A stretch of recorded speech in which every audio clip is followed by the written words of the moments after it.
As a communicator, I find it's a constant struggle to find les mots justes for explaining difficult to understand concepts or controversial concepts or concepts that are just plain counterintuitive. And when it comes to those particular types of concepts, perhaps none are more difficult to understand than economic concepts. Not only because, of course, economics is laden with a bunch of jargon that makes it, I think, intentionally difficult and intimidating for newcomers and non-specialists, but also because so much of the economic sphere really is counterintuitive. We're born with all of these intuitions about what should be the case that all turn out to be consistently wrong when you really examine them.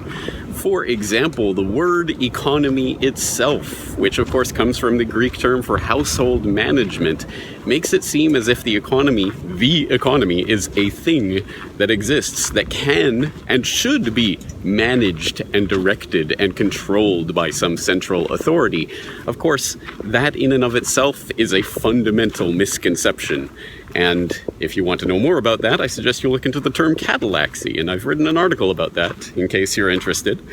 But I think it goes to the point that there are so many of these subjects that are counterintuitive. We grow up believing certain things about the way the economy works or what it is that are in fact 180 degrees from reality. And so it's difficult to articulate these concepts. There are the concepts of economics itself as a coordination problem, or there's the calculation problem as articulated by Mises.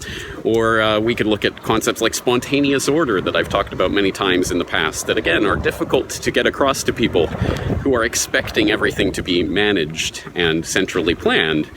There are many writers who have attempted to put these ideas in very simple and illustrative terms, and some have really accomplished remarkable things in that regard. For example, Frederick Bastiat, The Law, a very old and dusty treatise at this point, but one that is still cited as a touchstone work because it articulates some of these concepts so simply, so beautifully, uses such great articulate, intelligent examples and metaphors to put across these points. There are writers like Henry Hazlitt, for example, in Economics in One Lesson, that has done much of that work.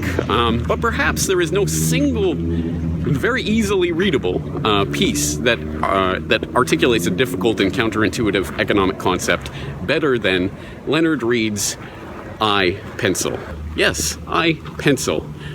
The story of the most humble object you can imagine, and yet it is such a wondrous and miraculous thing that the coordination of all sorts of activity that you wouldn't even think of results in this otherwise unremarkable object.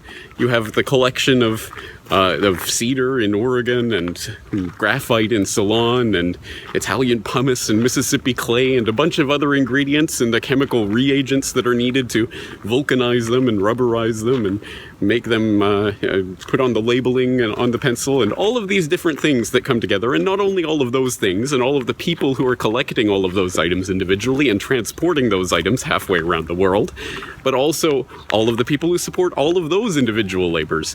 When you start to articulate how many people are involved in the creation of a single pencil, it becomes evident that it is a remarkable, wondrous, almost miraculous activity that not only is not coordinated by a single person who lays out in a big scheme the entire plan for how every single piece of labor that is required to produce every single constituent of this pencil comes together, but that such a plan would be impossible.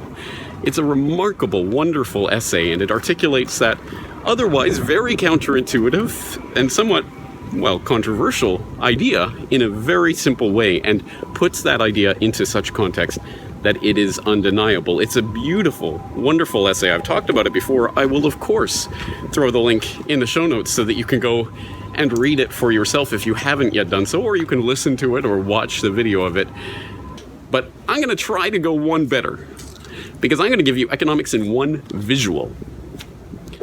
This is central planning. And this is the free market. Any questions? I know which way I'm going. I hope you'll join me. James Corbett, CorbettReport.com.